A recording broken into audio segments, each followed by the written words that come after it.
बाप और बेटे और उनके के नाम से आमीन। आप सबको मसीह यीशु में शालोम। आज हम पाक माँ कैथोलिक कलीसिया के साथ मिलकर लतूरियाई तौर पर आम 30वां इतवार मना रहे हैं। आज के इतवार की तमाम तलावतें हमें खुदा से मोहब्बत और जिस तरह खुदा ने इंसान से मोहब्बत रखी, इसी तरह हमें भी दर्स देती है कि हम भी एक दूसरे से मोहब्बत रखें। आज की जो पहली तलावत खरूज की किताब और उसके 22वें बाब में से ली गई है, और आज की अंजील मुकद्दस मत्ती की अंजील और उसके 22वें बाब में से ली गई है। आज की अंजील मुकद्दस और आज की पहली तलावत जो है, उसमें दोनों में एक ही चीज़ जो है वो नुमायां जो पाई जा रही है वो यही है कि तू अपने हमसाए को अपनी मानत प्यार कर, तो अपने सारे दिल से, अपनी सारी जान से अपने खुदा से मोहब्बत रख। हम अक्सर औक़ात अपनी ज़िंदगी में दावा तो करते हैं कि हम खुदा से मोहब्बत करते हैं, लेकिन खुदा हमसे खालिस मोहब्बत चाहता है।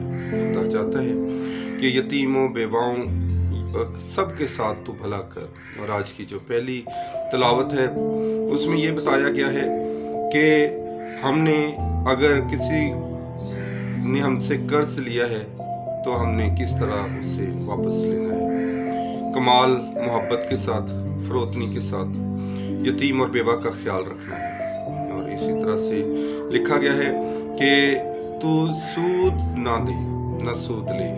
और इसी तरह से आज की अंजील मुकद्दस में फ़कीर और फरीसी जो हमेशा खुदावंद यीशु मसीह को आज़माने की कोशिश करते हैं, आज वो भी खुदावंद यीशु मसीह से सवाल करते हैं कि बड़ा हुक्म क्या है।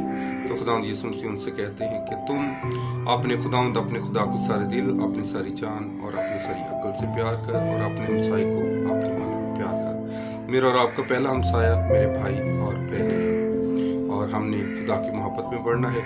आज का इतवार हम सब के लिए बाइस बरकत ठहरे। और मेरे अज़ीज़ों, पौलुस रसूल जो है वो आज के ख़त में कहते हैं कि अगर तुम एक दूसरे से मोहब्बत करते हो तो तुमने खुदा की शरीयत को पूरा कर दिया है। तो खुदा ने हमसे मोहब्बत की है, अपना प्यारा बेटा हमारे लिए कुर्बान किया है। मसीहाई दौर का आगाज़ हो चुका है। मसीही मोहब्बत में हमने एक दूसरे के साथ जुड़े रहना है और खुदा के नाम को हमेशा जलाल देना है। आज का दिन मेरे लिए, आपके लिए बाइस बरकत ठहरे। मसीह यीशु के वसीले से।